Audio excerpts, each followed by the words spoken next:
BestBookBits.com presents You Inc., The Art of Selling Yourself by Christine Clifford and Harry Beckwith. As founder of Beckwith Advertising and Marketing, Harry Beckwith learned early on in his career that no matter what product is being sold, the most important component of the sale is you. And in You Inc., Beckwith teams up with Christine Clifford, motivational speaker and former top sales executive, and they expand on this fundamental premise of selling, providing wonderful tidbits, anecdotes, and advice through his well-known homespun writing style. The author offers a dose of humor and practical knowledge to anyone who wants to learn how to seal the deal and thrive in business. The written and audio summary can be found on our website, bestbookbits.com. So without further ado, I bring you the summary of You Inc. Communicating. We assume the first rule of communication is communicate so that you are understood. It's not. The first rule is communicate so you can not be understood. The first 15 words are as important as the next 1,500. Give listeners a compelling reason to listen, but without giving away your ending. Like audiences for movies, listeners lose interest in a story when they know its ending. Once you open with a strong lead and provide some detail, you need to jumpstart in with the next lead. Reclaim their attention, but wait, there's more. But the best part is what happened next. This prompts your audience to rise up and ask, now what? Most impressions used to be made face-to-face. Now with email, your communication skills are like your appearance. Clarity becomes more important as time becomes more valuable. Ambiguity is expensive. Power comes from words of the communicator, and the most potent words are those that are expressed succinctly and vividly. Those who can express themselves in words that cannot be understood have more power and more value. Make yourself clearer, and people will think you are an expert. All good stories have a hero and two other key elements. Number one, a serious challenge. Number two, a hero dealing with the challenge and learning something as a result. But make sure you put the audience, not you, in the hero's shoes. People identify with themselves. They want solutions to their problems. They are interested in making their own lives better. Simplify. What we want is certainty, and simplification gives us that. Less options. Consistently edit your story. Find your message, keep it simple, and repeat it often. Whatever you write, read it aloud. Edit, revise every memo, and revise it again. Advance just one strong argument. You cannot say too little. Get your listeners' attention first with that one argument, then wait for them to ask more. Don't say solutions, that's plural. People want one. Your friends tell you an unfunny joke, you laugh anyway. That's natural, you're being kind. Same thing happens when you send someone a clever self-promotion, encouraged by the people who laugh out of manners, so you keep trying the gimmick. Same thing happens when you tell a joke in a presentation. False consensus effect, assuming others agree with us when they do not.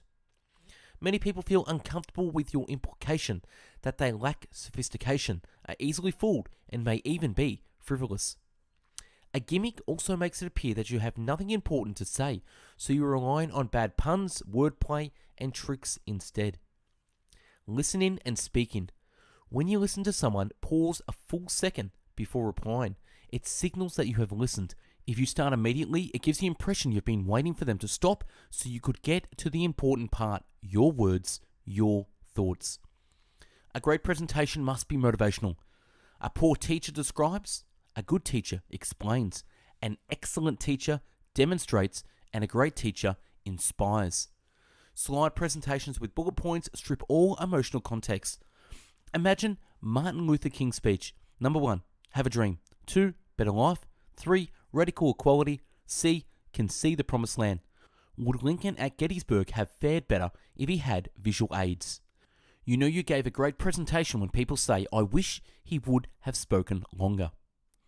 Leaving a group wanting to hear more, and you have sold something, a second audience with them. Relating.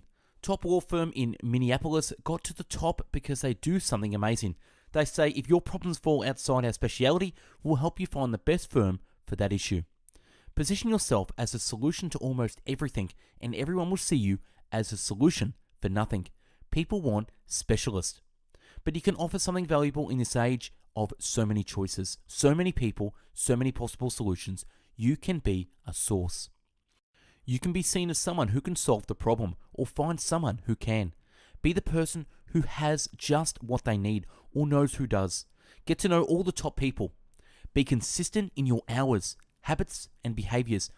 We are most comfortable with the people whose behavior we can predict. Other. Don't think outside the box. Most people can't. Just grow your box. Bring new things in. Tinker with your box. Buy an orange sport coat and a red suede shoes. See what changes. Study different cultures. Education does more than prepare us for our careers and enlarges our world. The number of people with whom we can connect, the more you learn, the more people you can engage. Do what you love. The money may follow and please you. The money may follow but pleases you less than you expected. The money may follow but pleases you only briefly. Maslow said humans are the only capable of temporary satisfaction. Once something satisfies us, we move on to our next unsatisfied desire. The money may not follow, which might disappoint you. But if you're doing what you love, you'll have loved what you've been doing. But if you're doing what you love, you will have loved what you've been doing. That will satisfy you so deeply that the result must either be called success or recognized as something even more enriching. If an idea doesn't make you at least a little uncomfortable, it's not an idea. A little discomfort is a good thing. A lot usually proves to be even better. No one gets out of here alive. There is a term for those who live vitally with passion and humor. Elong. Italians give special praise on people who ignore the weight of life's burdens and live with its lightness. Sprezzatura. Wikipedia roughly translated as nonchalance. Sprezzatura is the signal trait of successful people. Comparing yourself to others is a waste of time. When you see someone else, you only see the part of the iceberg above the water. A financial planner raised his fees by 40%. The first year following that increase, his income increased 65%. Today it's up 150%. A Canadian decorator charged $75 an hour for years, raised her fees to $125 an hour, and the effect was immediate. Inquiries increased from people eager to work with the region's premier interior decorator. Her conversation rates improved once prospects believed they were dealing with the area's best decorator. The conclusion they came to from her fees, they were more apt to say, "When can we start?" Sales took less time. The fee increases also meant her more affluent clientele paid faster, more willingly, and without fail. And that's a wrap on You Inc., the art of selling yourself. Subscribe to the channel and take a look at the hundreds of book summaries uploaded previously. To find hundreds of written summaries, check out our website, bestbookbits.com, and for hundreds of audio podcast summaries, find us on mixcloud.com/bestbookbits. If you like reading and want to get involved in sharing knowledge and spreading great book summaries, connect with myself by emailing info@bestbookbits.com to join us. Thanks for watching and listening, and have yourself an amazing day, and go out there and start selling yourself.